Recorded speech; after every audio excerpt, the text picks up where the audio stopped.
கள ஆய்வு மேற்கொள்ள 3 நாள் பயணமாக தூத்துக்குடிக்கு சென்றுள்ள முதலமைச்சர் மு.க.ஸ்டாலின் அங்கு மினி டைட்டில் பூங்காவை திறந்து வைத்திருக்கிறார். தூத்துக்குடி மாவட்டம் மீளவிட்டான் பகுதியில் 32 கோடியே 50 லட்சம் ரூபாய் மதிப்பீட்டில் அமைந்துள்ள மினி டைட்டில் பூங்கா 63,000 சதுரடி பரப்பளவில் தரைத்தளம் அமைக்கப்பட்டிருக்கிறது. 4 தளங்களுடன் கட்டப்பட்டுள்ள இந்த மினி டைட்டில் பூங்காவை அவர் தற்போது திறந்து வைத்திருக்கிறார். காட்சிகளில் பார்க்கிறோம். உடன் தொழில்துறை அமைச்சர் டி.ஆர்.பி. ராஜா உள்ளார். அதேபோல திமுக எம்பி கனிமொழி உள்ளிட்டோரும் உடன் இருக்கிறார்கள். பல்வேறு வசதிகளுடன் கூடிய மினி டைட்டில் பூங்கா தூத்துக்குடி மாவட்டம் மீளவிட்டான் பகுதியில் கட்டப்பட்டிருக்கிறது. அதனை முதலமைச்சர் மு.க.ஸ்டாலின் திறந்து வைத்து உள்ளே சென்று என்னென்ன வசதிகள் செய்யப்பட்டிருக்கின்றன என்பது குறித்து அவர் பார்வையிட்டு வருகிறார். உடன் அங்கிருக்கும் அதிகாரிகள் இந்த டைட்டில் பூங்கா குறித்தும் அதனுடைய செயல்பாடுகள் குறித்தும் விளக்கம் அளித்து வருகிறார்கள். கூடுதல் தகவல்களை வழங்குவதற்காக செய்தியாளர் மருது இணைந்திருக்கிறார். அவரிடம் கேட்கலாம். மருது, தூத்துக்குடி போன்ற ஒரு மாவட்டத்தில் தற்போது மினி டைட்டில் பூங்கா திறக்கப்பட்டிருக்கிறது. இதனுடைய முக்கியத்துவம் என்ன? இதனுடைய சிறப்பம்சங்கள் என்னென்ன?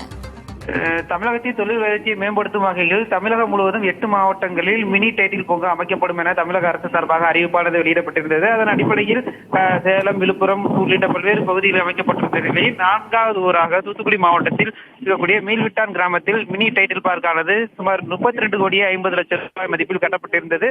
சுமார் 63,000 சதுரடி பரப்பில் கட்டப்பட்ட இந்த டைட்டில் பூங்காவானது 4 தளங்களை கொண்டிருக்கக்கூடியது. பல்வேறு வசதிகளை கொண்ட இந்த பூங்காவினை தமிழக முதலமைச்சர் மு.க.ஸ்டாலின் தற்போது வைத்திருக்கிறார். இதனுடன் தொழில்துறை அமைச்சர், அதன் செயலாளர்கள் மற்றும் நாடாளுமன்ற உறுப்பினர் கனிமொழி உள்ளிட்ட அமைச்சர்களும் எம்பிகளும் பங்கேற்றிருக்கிறார்கள். இந்த பூங்காவை பொறுத்தவரை தற்போது திறந்து வைத்த முதலமைச்சர் உள்ளே இருக்கக்கூடிய பகுதிகளை சுற்றி பார்த்து வருகிறார். மேலும் இந்த பூங்காவில் இருக்கக்கூடிய வசதிகள் குறித்து அங்கு இருக்கக்கூடிய அதிகாரிகள் முதலமைச்சருக்கு விளக்கம் வைத்து வருகிறார்கள். இதைத் தொடர்ந்து இந்த பூங்காவில் புதியதாக 2 நிறுவனங்களுக்கு இடம் ஒதுக்கீடு செய்து அதற்கான ஆணையினை தமிழக முதலமைச்சர் மு.க.ஸ்டாலின் அவர்கள் வழங்கியிருக்கிறார்கள். அதனைத் தொடர்ந்து உரையாற்றுவதற்கான வாய்ப்புகள் இருக்கிறது. மேலும் தமிழகத்தின் தொழில் வளர்ச்சியை மேம்படுத்துவதற்காக தென்னகத்தின் முதல் முறையாக இந்த மினி டைட்டில் பூங்கா என்பது அமைக்கப்பட்டிருக்கிறது. தென் மாவட்டங்களில் முதல் முறையாக அமைக்கக்கூடிய இந்த மினி டைட்டில் பூங்காவின் மூலம் தொழில் வளர்ச்சி மேம்பட மிக உதவியாக இருக்கும் என அனைத்து தரப்பு மக்களின் கோரிக்கையாக உள்ளது.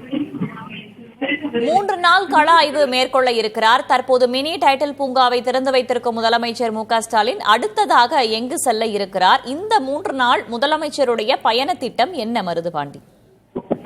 தற்போது மினி டைட்டில் பார்க்கை திறந்து வைத்த பிறகு தனியார் திருமண மண்டபத்தில் நடப்படிய திமுக கட்சி நிகழ்ச்சியில் பங்கேற்கிறார். அங்கு கட்சி நிர்வாகிகள் மற்றும் அமைச்சர் மக்களுடன் ஆலோசனை என்பது நடத்த இருக்கிறார். அதனைத் தொடர்ந்து இன்று இரவு தூத்துக்குடியிலே தங்குகிறார். அதனைத் தொடர்ந்து நாளை காலை தூத்துக்குடி மாவட்டத்தில் இருக்கக்கூடிய தனியார் கல்லூரியில் நடைபெறக்கூடிய புதுமை பெண்களுக்கான அரசு உதவி பெறும் பள்ளியில் படிக்கக்கூடிய மாணவர்களுக்கு கொடுக்கக்கூடிய அந்த திட்டத்தினை தொடங்கி வைக்கிறார். அதனைத் தொடர்ந்து அங்கிருந்து புறப்பட்டு நாளை மாலை கன்னியாகுமரி மாவட்டம் செல்கிறார். கன்னியாகுமரி மாவட்டத்தில் திருவள்ளுவர் சிலை அமைக்கக்கூடிய கண்ணாடி பாலத்தினை திறந்து வைக்கிறார். அதனைத் தொடர்ந்து அடுத்த நாள் அங்கு நடைபெறக்கூடிய நிகழ்ச்சியிலும் பங்கேற்கிறார். போகும் வழியிலேயே அரசு அலுவலகங்களோ உள்ளிட்ட பல்வேறு இடங்களில் கள ஆய்வு மேற்கொள்ள திட்டமிடப்பட்டிருப்பதாகவும் அதற்கான திட்டங்களை வகுத்திருப்பதாகவும் அரசு அதிகாரிகள் தரப்பில் தெரிவித்திருக்கிறார்கள். 3 நாள் கள ஆய்வு பயணமாக தென் மாவட்டங்கள் வந்திருக்கும் முதலமைச்சர் முதல் நாளாக இன்று 2 நாட்களுக்கு முன்னெச்சரிக்கை நடவடிக்கையாக காவல்துறை சார்பில் பல்வேறு ஏற்பாடுகளும் போக்குவரத்து மாற்றங்களும் செய்யப்பட்டிருக்கிறது. தூத்துக்குடியில் மினி டைட்டில் பூங்காவை முதலமைச்சர் மு.க.ஸ்டாலின் திறந்து வைத்திருக்கிறார். தகவல்களுக்கு நன்றி, மருதுபாண்டி.